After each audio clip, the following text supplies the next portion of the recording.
is the head of the Norwich Institute of Language Education, NILE. We also have a partnership with them, so if you want to know more, do check it out on our website. But Thom is here today to talk to us about mediation, what it is, and how we bring it into our classrooms. So I'll hand over, Thom, and thank you again for being here today. Great, thank you, Federica. Thank you, everyone, for attending. Yeah, as Federica says, I'm here to talk about mediation, particularly mediation in the CEFR. So any of you who have signed up and think you're coming to a webinar on meditation in the CEFR, you've read the title wrong, and you probably need to wait for another Macmillan session on that. But we're going to be talking about mediation and particularly the impact it's had since its expansion and the amount of work that's gone into it for the new companion volume accompanying the original CEFR document from 2001. In order to get into talking about mediation, its relation to the CEFR, and then the implications and applications of mediation, I want to start by just re-establishing and setting some foundations about what we mean when we talk about the CEFR and the Common European Framework of Reference, so we're all relating to it in a similar way. I know that the CEFR will be familiar to you in many contexts, in many ways, but I just want to establish the way that I look at the CEFR and how that, I think, will help us to look at mediation in relation to it. So we're talking about the CEFR and why it's important, and really I think the nucleus of it is that offering of a common language to talk about language proficiency, not just language proficiency, and we'll come on to that a little bit later, but certainly removing that idea of what does intermediate mean or what does beginner mean, and giving us a language to talk in a common way about way students, learners use language, and the way learners may be measured on their language, and the way we might describe language in terms of progress, and all of these reference points that we have to make sure we're talking about language proficiency in the same ways. It's also had a massive impact on the way we align goals that students set for themselves, goals that we set for students, goals that institutions set for students, goals that national bodies, national education ministries set for students, the standards we want people to achieve, the standards that are appropriate for different language use contexts in the learning of languages, and the standards we're trying to achieve in the teaching of languages, and also in the assessment and measurement of language proficiency, what we mean when we're talking about achieving a standard or setting a standard in relation to this common way of talking about language proficiency. It's also very important to remember that the CEFR describes language as action-oriented, as things that we do with language, not things that we know about language, so things that we take language to do receptively and productively, and particularly take it into contexts and domains where we use it effectively, and that's something that we'll come back to when we talk about the role of mediation and the expansion of the topic of mediation. And it's also a fantastic, perhaps the most impactful reference resource, the reference source of the last 20 years, and its impact is felt in everything from teachers' lesson design to course design to syllabus design to assessment design throughout the countries in which the CEFR has taken hold. It's very rare to find a test or a course book or a syllabus that's not described in relation to the CEFR, and that is great in terms of talking about a common language and knowing what we're talking about and knowing that we're sharing these ideas with our fellow professionals around the world. But it's also fraught with dangers as well. We have to be really careful when people say a test or a syllabus or a course book is aligned to the CEFR. We see things all over the internet that says, here is how different tests are aligned to the CEFR, and this course is aligned to the CEFR, and this test is aligned to the CEFR, and this syllabus is aligned to the CEFR. We have to be really careful what that means, and be careful that there is not an assumption that because it's aligned to the CEFR, it's the same as something else that's aligned to the CEFR. Just because a test may be carefully and hopefully accurately aligned to a CEFR level, it doesn't mean that it tests in exactly the same way as another test that's aligned to the CEFR level. The CEFR is a very broad description of language proficiency across a lot of communicative activities, a lot of language strategies, a lot of linguistic competencies, a lot of sociolinguistic competencies, and No test could ever measure the breadth of a particular CEFR level. No test would ever want to. The test would be unending in its length.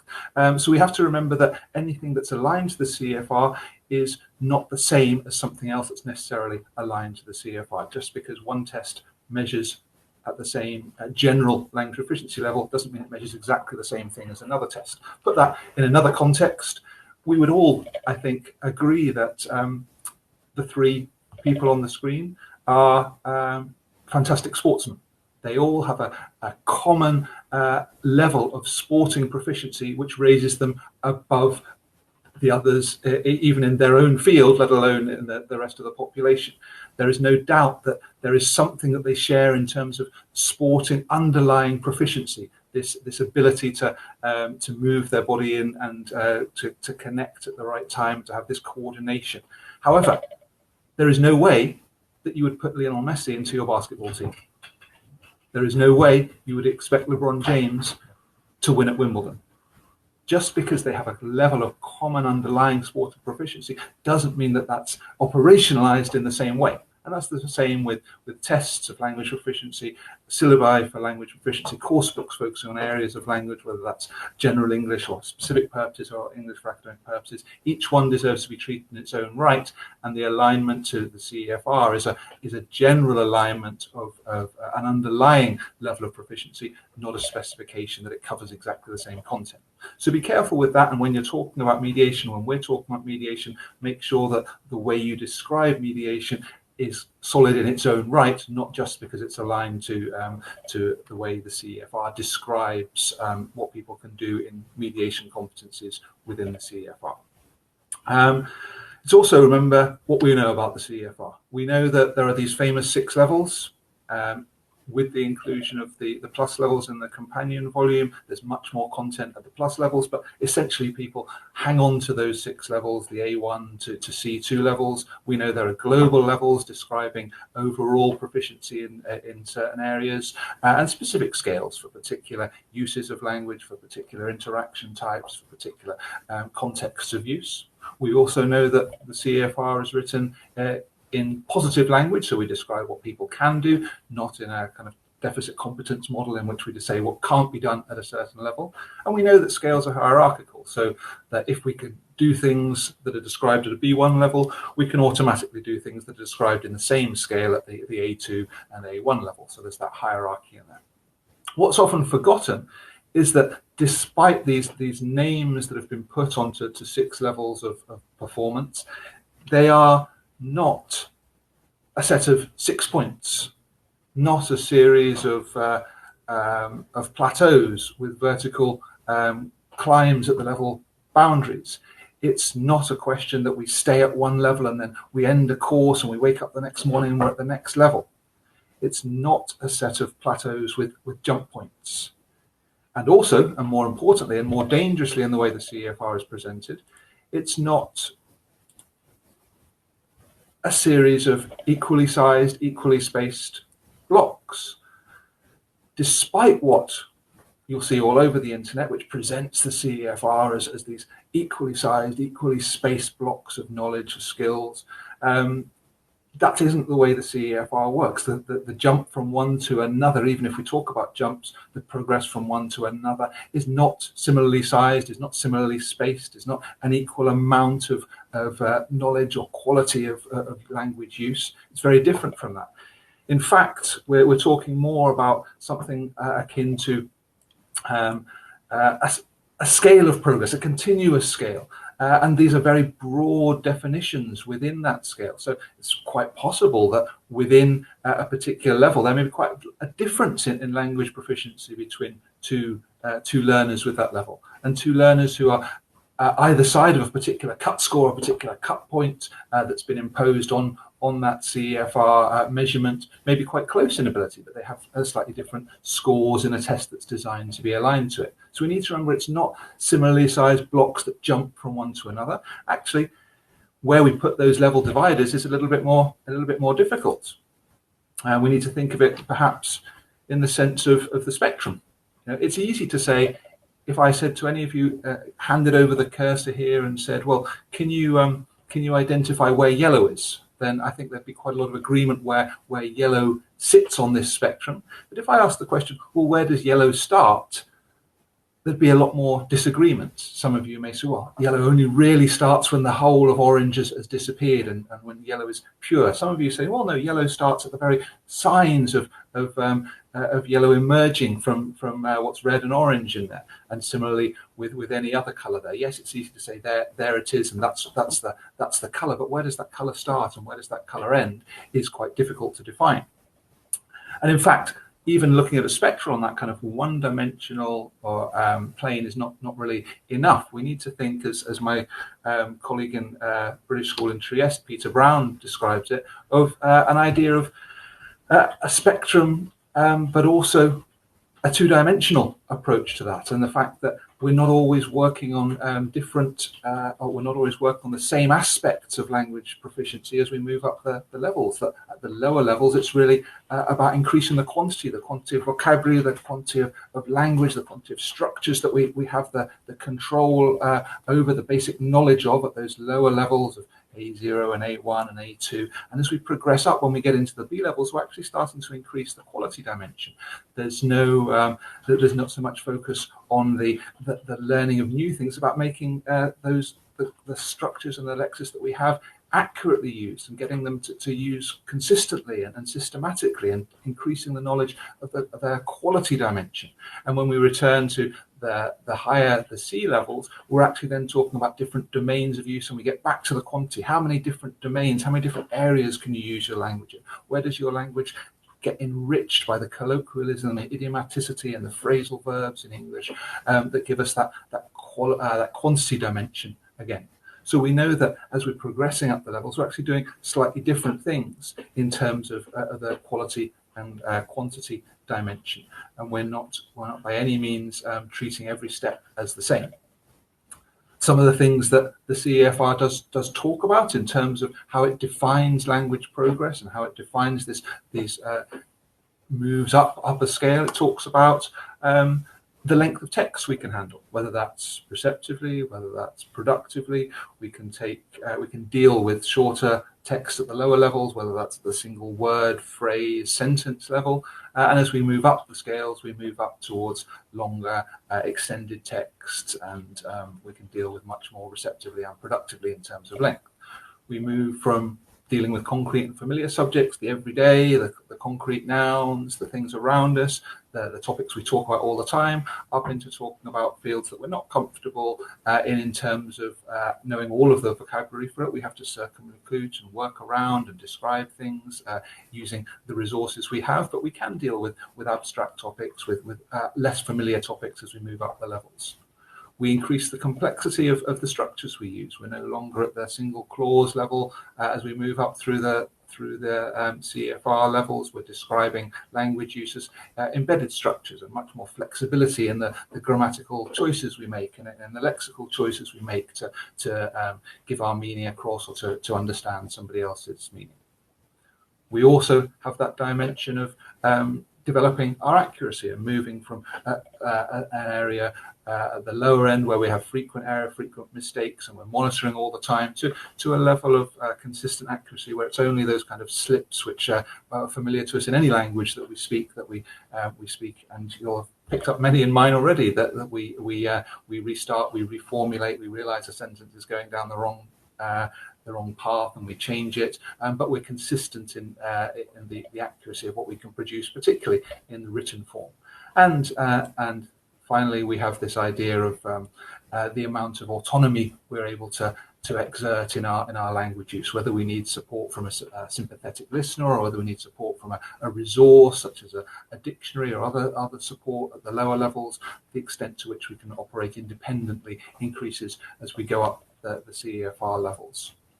So we've got all of those things which relate to the kind of the vertical dimension, that progress up the levels as they're defined, with those now famous six levels, and increasingly the inclusion of the plus levels in the way we describe language proficiency.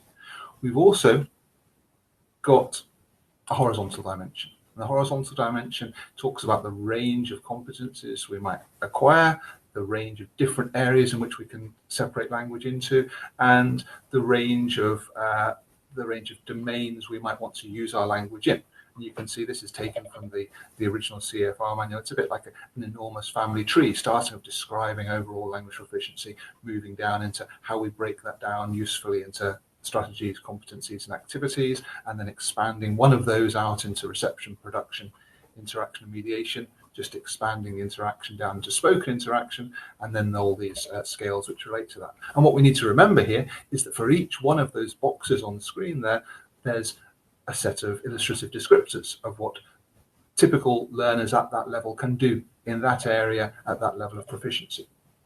So we've got this kind of underlying principle of CEFR having a vertical dimension and a horizontal dimension, and within that progress we're not talking about standard blocks or jumps of the same quantity or quality, but that there's a relationship between the quality and quantity dimension and the amount of time it might take to progress through different levels.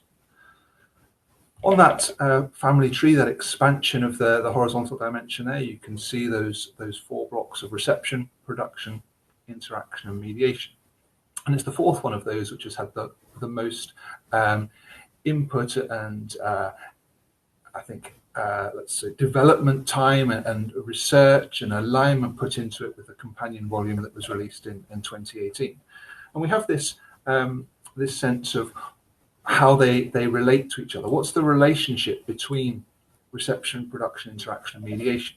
And the key thing we need to hold on to here, and it's going to be really important for the rest of the webinar, is that mediation involves the use of all the other more language skill-based ideas, the receptive skills, the productive skills, also the way we treat language interactively when we're combining those skills together. But mediation itself is not a language skill. Mediation is something that we do with our language competencies. It's something that may involve linguistic skills. Of course, there's much mediation that we do that is language-based, but it also will involve intercultural skills and awarenesses. It'll also involve interpersonal skills and awarenesses. It's bringing to bear those things that our linguistic skills enable us to do and put them into a particular action-oriented space that we are trying to achieve a goal. And particularly with mediation, it's important that we're not so much concerned with expressing our own ideas. We're not so much sharing our thoughts or transmitting our own texts or receiving a text for our own benefit.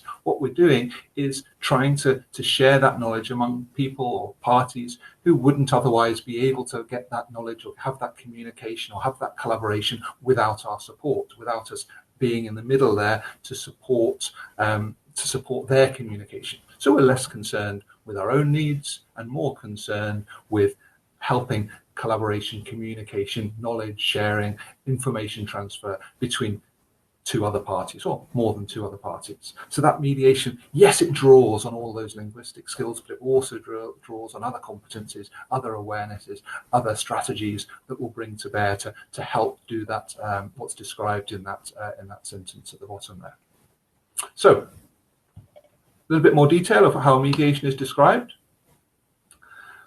Mediation described within the CEFR in 3 particular areas and 3 areas which are expanded separately with separate illustrative scales. Really, mediating a text is really that content, information, knowledge transfer, passing on that content because they don't have the language resources, because they don't have the cultural background, because they don't understand the concepts, because they don't have the technical knowledge or the linguistic technical knowledge, the topic specific knowledge. How can we put ourselves in the middle and make that text accessible to someone else?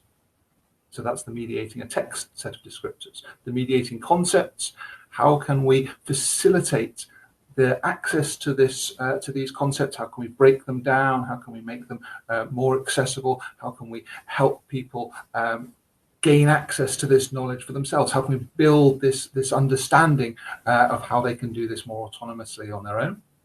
And mediating communication is the 3rd one. How can we develop the communicative potential between 2 people? How can we help other people to share their own understanding with each other, with us in the middle at the start, but build them into perhaps more autonomous sharing in the future? So how can we put ourselves between 2 people who at the moment don't have the shared individual awareness, the shared sociocultural backgrounds, the shared sociolinguistic backgrounds, or the shared beliefs, the shared ideas or views of how things could and should be developed in a communicative sense. How can we put ourselves in the middle there and make this this understanding happen for two parties? This is not for you to read.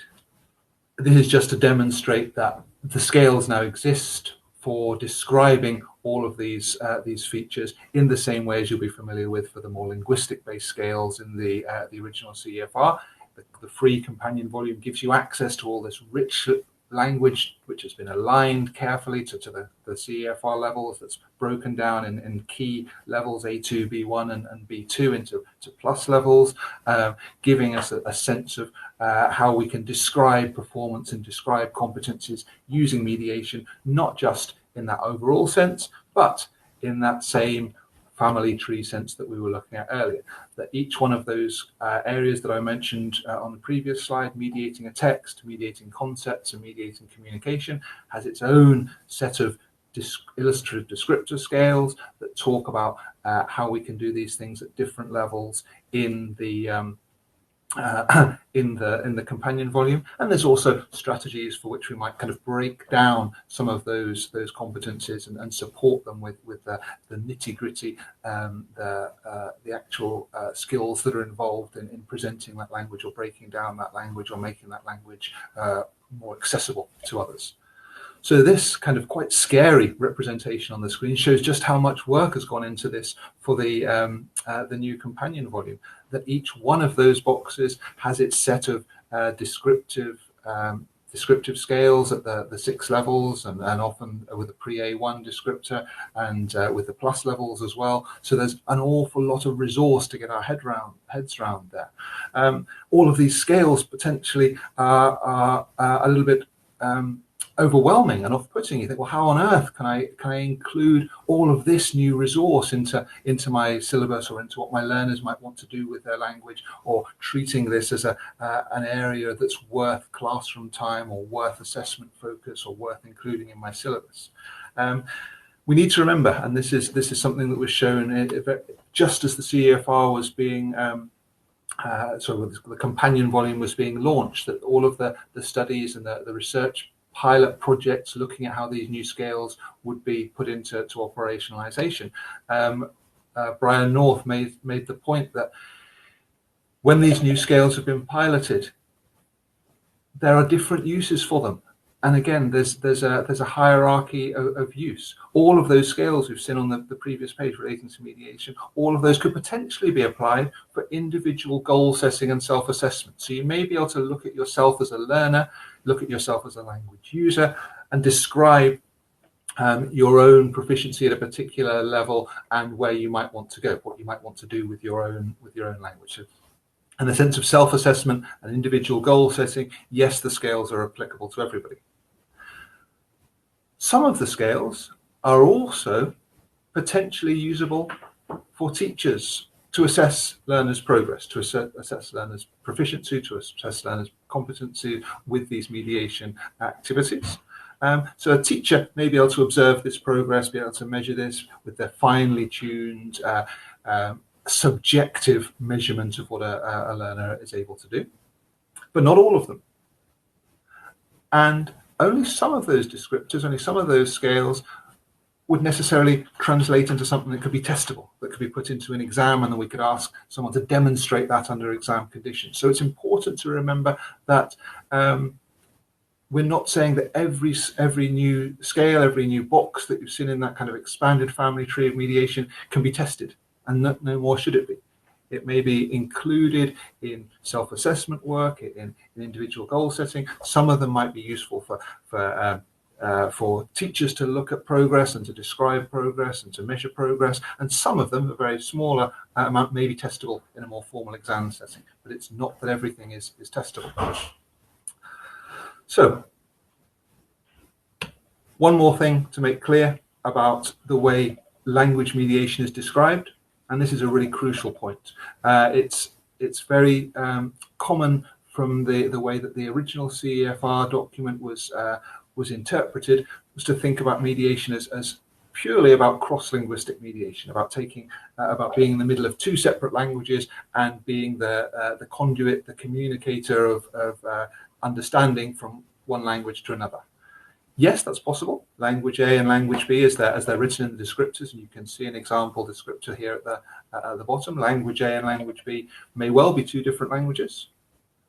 However, they may be two varieties of the same language, two registers, two different sets of technical specification with the same variety of language, or any combination of the above. So that transition from formal to informal, that transition from legalese to layman's terms, that transition from a very dense, complex academic text into something that's accessible to someone without the specialist knowledge. All of those are also to be described by the terms language A and language B. So we can start to move away from thinking this as purely a cross-linguistic mediation way of describing language, and towards a way of thinking this is actually something that we need to do in many professional contexts, in many academic contexts. Much of what we actually need to do, whether this is in our second language or our third language or even in our first language, much of the way we approach language use is actually putting ourselves in this space between language that someone can't access for a particular reason and us being the facilitator of understanding that content, that knowledge, that communicative aim, that collaborative outcome. So if we can put ourselves in the middle in terms of specialist knowledge we have and that knowledge somebody else doesn't have, that's doing mediation for professional purposes. And that's why I think it's so important, because it has such a real world impact on the way we use language every day. There are all sorts of different reasons why communication may break down without our support in the middle there. Some of those ways in which we in real life might support understanding between person A and person C might be because, yes, they have different languages, and so we need to mediate between two languages, but it may be because they have different language levels, and we're there with the understanding of what accommodation might be necessary by person C to understand the language that person A is using. It may be because they have different subject knowledge. It may be because one person is talking about something that's conceptually quite challenging. If you've ever talked to an IT guy at your work and then been responsible for sharing that with colleagues, you'll know that the amount of knowledge you have about what's being talked about is often key to understanding the principles of the communicative aim there. It may be that the fields that you're working in have very specific jargon that you find yourself searching for ways to circumlocute or to use those kind of generic terms like stuff and thing and kind of, all of these things that allow us to access language jargon and make it more accessible for other people. It may be because those two people have different learning needs. If we take it down to a classroom context, it may be that those people have preferences for learning in a particular way. It may be that they access information much more independently on their own, or maybe they're much more reflective thinkers and they need time to process things rather than another person who's more impulsive and can give you a response right away. It may be that we need to mediate between those different ways of accessing information. It may be a cultural difference. It may be that someone's familiar with doing something in a particular way but doesn't understand how someone else might do that in a different way. We see this in all aspects of life when we make an assumption that people will treat a piece of information or an idea in the same way, but then actually we grow to realize that there's something deeper in background and in what you're familiar with and what you're comfortable with culturally that allows you to process things in very different ways. And understanding that is part of our intercultural awareness, supporting the ways we can mediate between different people. It may be mediating between different ages because people look at things differently. I'm not going to get into the controversy of kind of digital natives and digital immigrants, but we see that some people might have different conceptual levels of understanding that we may need to bring down to a particular level, or we may need to explain in different words, we may need to use different examples to make it relevant. And of course, people may have different opinions. People may not see that somebody else's opinion is strongly held or has put them into a particular way of looking at the world, and maybe we need to show them examples and draw their ideas to a different standpoint to allow them to communicate effectively or to collaborate effectively with somebody else. So we've got all these reasons why mediation happens in real life, and why we particularly would want to have the skills to put ourselves in between these two people whose communication is failing without our support. I'm going to take this right down to our level as what I hope that many of you are in this webinar as language education professionals, and particularly language teachers, and ask you just to answer the following question. I'm going to show you some things that a teacher might do as part of their professional practice. And I want to know, if you're a teacher yourself, have you done any of these things? If you're a teacher trainer, or observer, a manager of teachers, have you seen these things being done in a language classroom? So we're thinking about the professional practices that teachers employ in their daily work. Hopefully you'll be able to see these. I'm going to give you a couple of minutes just to look through them. And remember, all you're doing is saying, is this something that sounds familiar to me in terms of teacher practice? Is this something we would expect a teacher to do? Not necessarily every day, every lesson, but is this something we'd expect a teacher to be able to do as part of their practice?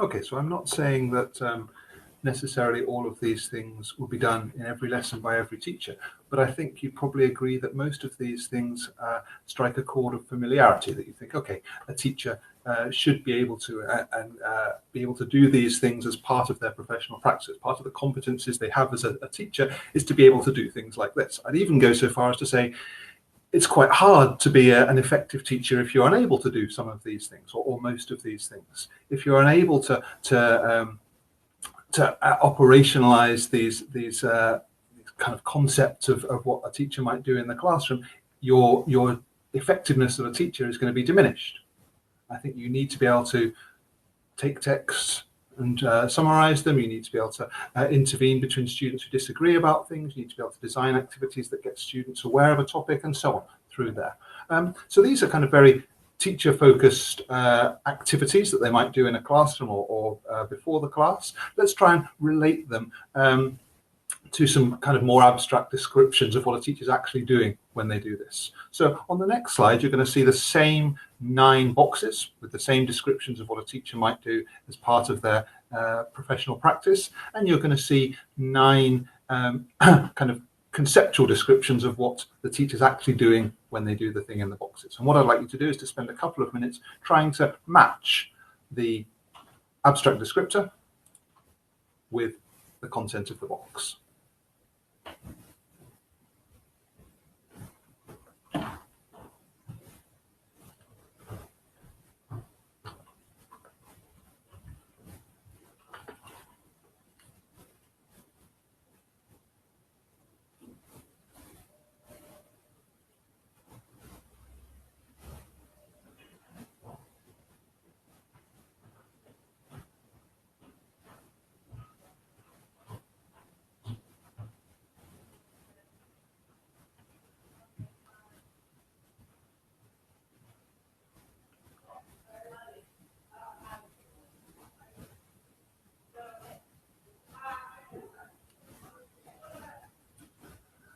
So as good language teachers and good language users, you'll love a matching activity. We use them all the time in teaching and learning. Hopefully you were successful at that, and you were able to see how these kind of more abstract concepts can be applied to the things we do in our daily or our common professional practice as teachers. let's just have a quick review of these. I think we should be able to see them broken down here. So hopefully you saw that if we take an authentic academic text perhaps and summarize it by adding examples, drawing attention to certain aspects, glossing them more usefully, giving real life examples, then what we're actually doing is we're amplifying a dense text.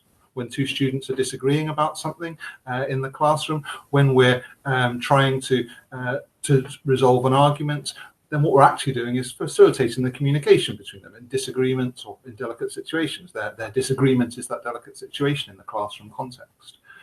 When we're setting up an activity to bring students knowledge about a topic to bear, we're linking to their previous knowledge. We're asking them what they know about the world and how that might relate to the topic of the lesson.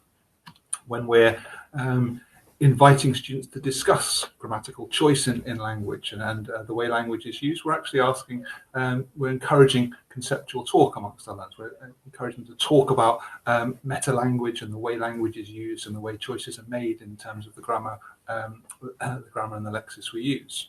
When we do something that's visual, and we take a timeline and we explain the timeline verbally, we're explaining this data representation on the board of the timeline of different times and its relation to tense and its relation to language. We're explaining that data on the board through the way the speech we use in the classroom. When we write reports, we're pulling out specific information from our students' performance and we're relaying that through the form of writing, whether that's at paragraph level or whole report level or sentence level, or whether we're just borrowing pre-prepared descriptors, we're still relaying information about students in writing. When we're setting up a debate or setting up any activity that involves the students working together, conducting that feedback, bringing it all together, seeing what's been successfully done and what needs more support, we're leading group work. When we're inviting learners to bring themselves and their own culture into a classroom context and talk about a particular topic of cultural relevance to them, then we're facilitating that pluricultural space. We're making a space available for students to be proud of and to share and to value their own cultural background. And when we're taking a grammar reference book and we're reading that in language that's designed for teachers to understand, that teacherese, because we're familiar with terms like preposition and tense and gerund and subjunctive and conditional. We know this language, but that's not necessarily how we present it to our students. So we adapt that language and we present that language in other ways to our students. Now, what's interesting here is if you've followed me and you're happy with the concepts I've presented, then what you've just done is proven that teachers are fantastic mediators, because all of those things on the left here are the mediation, the names of the mediation descriptive scales. All of those areas on the left are contain a set of illustrative descriptors at levels A1 through to C1 or C2, describing mediation competencies. And if teachers do these, and teachers do these every day as part of their professional practice, teachers are great mediators. In fact, I'd go so far as to say that without being a great mediator, it's very hard to be a good teacher. Teachers do these mediation skills all the time in their professional practice. We are fantastic at doing all of the things that are described as mediation competencies in the companion volume. So we have a huge advantage. We have a great resource to bring to bear because we understand what mediation looks like in professional practice. However, not everybody, not every learner is lucky enough to grow up and become a teacher. I know it's a shame for them, but some of them will go on to other less worthy fields of endeavour in their lives, and they don't all have these fantastic mediation competencies that we have as teachers. So how can we take those competencies and make them part of what we impart to learners? Because we can see in a field like teaching how valuable they are, how important they are to our professional practice, but it applies across professions, that actually the real world professional use of language is very much influenced by what we do as a mediation competence. It's actually quite rare in many professions to be creating new language, creating new ideas. What you're often doing in many professional areas is information transfer, transferring knowledge from one area to another, adapting that knowledge, adding your own part to that knowledge, but not creating entirely new concepts every day. It would be a kind of a very tiring job where every day you went into it, you had to create concepts anew and you were not You are not taking existing concepts. You're not standing on the shoulders of giants, or you're having to reinvent the wheel, or whatever analogy you're comfortable with. So how can we do this in the classroom? How can we make these competencies accessible to learners? Well, I think we need to take a fairly structured approach to it. We need to think about what competency we're describing. We need to look at the illustrative scale that we're focusing on. We need to take the descriptor at the level we're particularly interested in, and we need to build that out into a lesson plan, and then we need to describe how we might assess that. So I'm going to give you a little run through of this process in operation. So let's say we're going from competency, and I've described that we're going to look at the mediation competency, which is called facilitating communication in delicate situations and agreements. This is one of the scales in the companion volume under mediation. At the A levels, essentially learners can recognize that there's a disagreement that's happening. At the B levels, they can find out why that's happening, show that they understand the differences of opinion, and get more information from them. As they move up through the B levels, they can take those issues and represent them to the other party. They can look for things that are shared. They can suggest possible ways out, and they can draw something from draw an agreement out of the parties involved.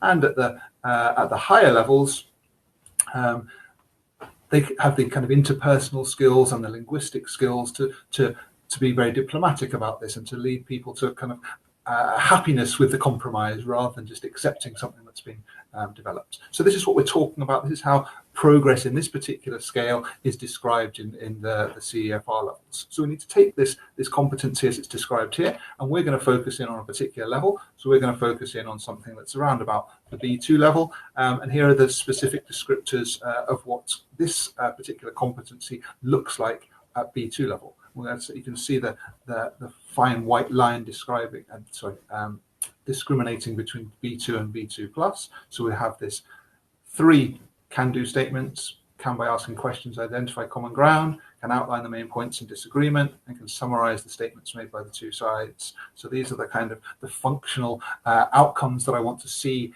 my learners doing, and to measure how well they're doing those things. That will give me a sense of whether they've achieved those mediation outcomes within the lesson. And here's my lesson structure that I've chosen. So I've decided I'm going to focus in on workplace conflict. So let's say this is an English for professional purposes class, and we're talking with learners who perhaps come from different professional areas, but they have a shared concept of this idea of conflict that might arise in a workplace. You can think about staff rooms if you want to relate it to your own workplace, or management rooms, or any other educational setting. But the idea that workplace conflicts arise is fairly shared, I think, globally and across organizations. So they've read a little article on this before the lesson. In the lesson, they discuss that article with someone else who's read the article.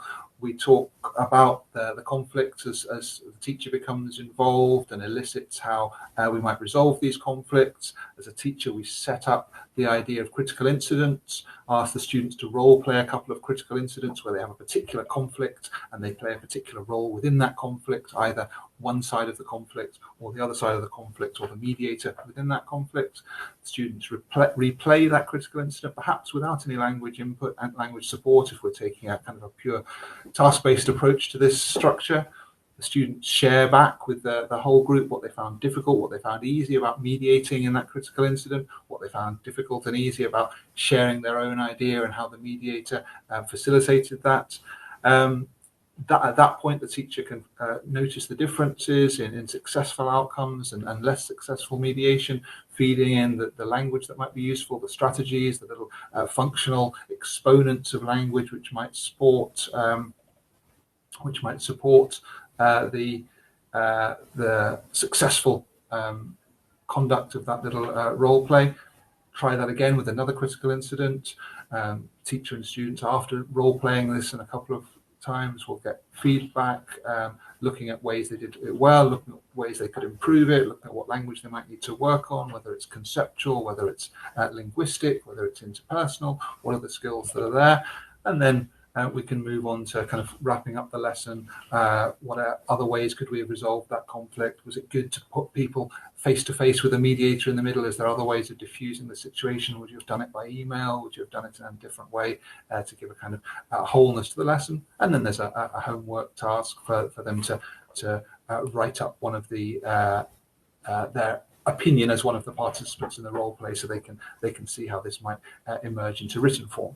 So we can see a kind of fairly typical task-based lesson structure there that's focusing on giving the students the opportunity to demonstrate their ability to do the skills that were described at the B2 level. Remember, those skills were, or those competencies were, asking questions as the mediator, identifying common ground, outlining the main points between the two people, summarizing and trying to find agreement and obstacles to agreement. So the mediators had the opportunity to do all those things as part of the role play.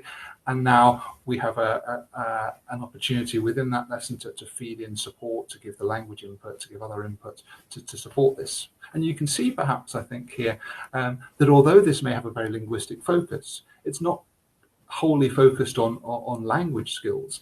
The skills that may be brought to bear may be ones that are very useful when you're doing this kind of activity in your first language. So we're no longer talking about the CEFR as only describing second language proficiency. There are aspects of mediation which are developed within your first language as well. And so that this idea of language A and language B suddenly become a little bit more blurred, and it's fine to involve a first language speaker and a second language speaker in the same task when we're talking about mediation, because they'll bring different resources to bear, but they still have areas to develop this competence.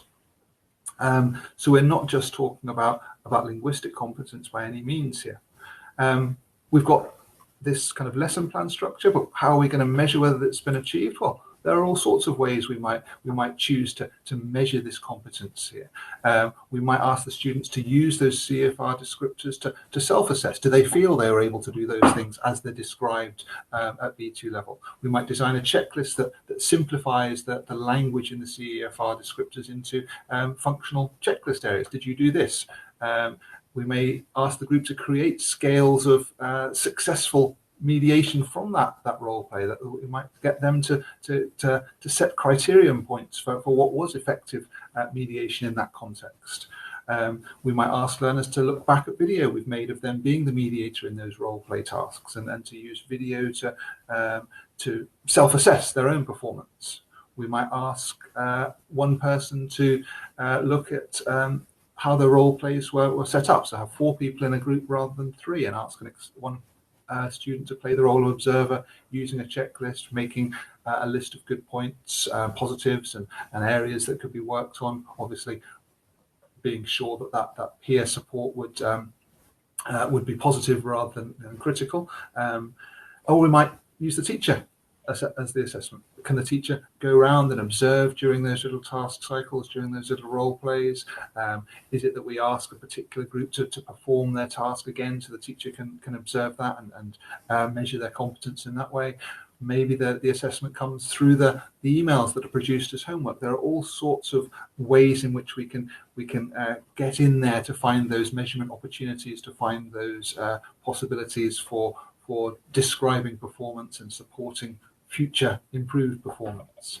And we don't just need to do this with the single facilitating communication in delicate situations and disagreement scales. We've got all sorts of other CEFR scales available to us in this vast resource, which might support that. Some of the scales which might be useful to also describe performance in this particular lesson structure and assessment structure I've listed here. It might be that the scale for formal discussion may be appropriate, the way that this was conducted in a more formal or less formal way, the way students were able to take the floor in that interaction. Obviously, in a heated discussion, it's much more difficult to take the floor. You have to really assert yourself, or the mediator has to make sure they're giving opportunities.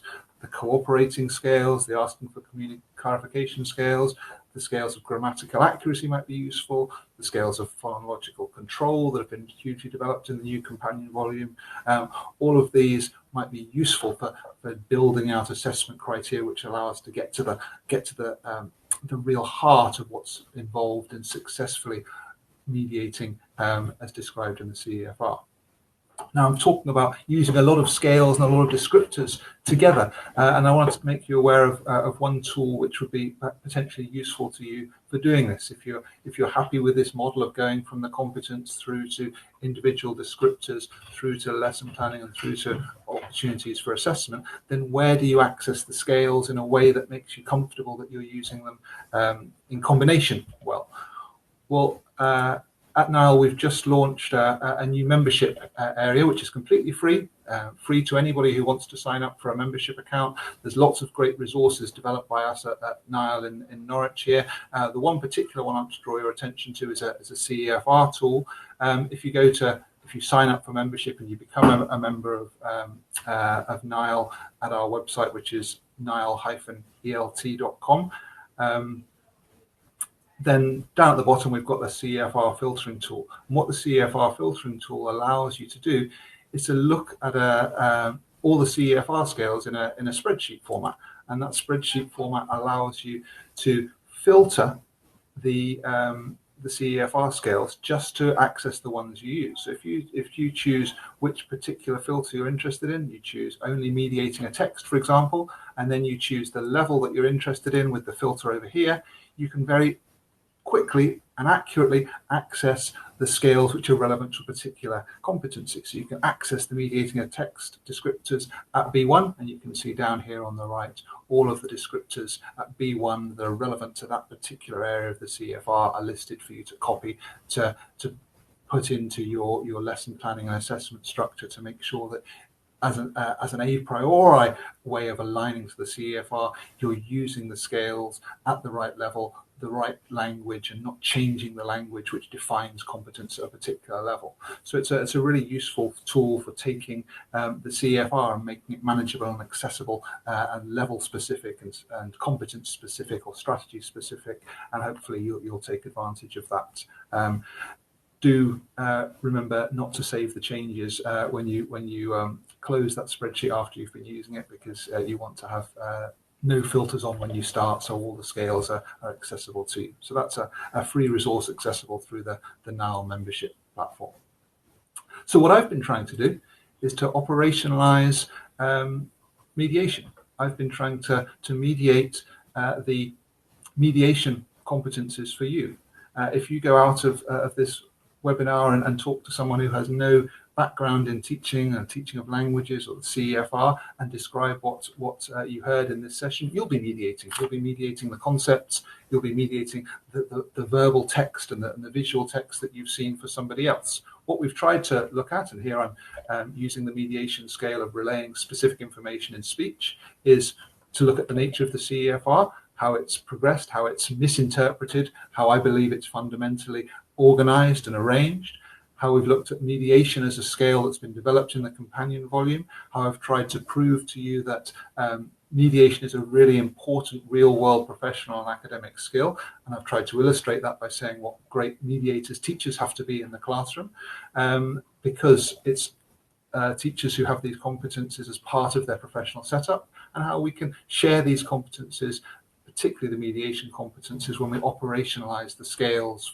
for a learning situation, for teaching opportunities, and for ways of measuring that competence in appropriate ways. Remembering back to not all the scales are suitable for examining, some of them may be suitable for teacher-led assessment, but all of them potentially useful for self-assessment and goal setting. So hopefully I've mediated the concept of mediation for you in an acceptable and accessible way, and thank you very much for listening. And I'm going to hand back to Federica to wrap up or to see if there are any specific questions. Though with so many people in the room, it might be difficult to conduct question answer. It's been a pleasure talking to you. Thanks very much. Hi, Tom. Thank you so much. Thank you, everyone, for attending.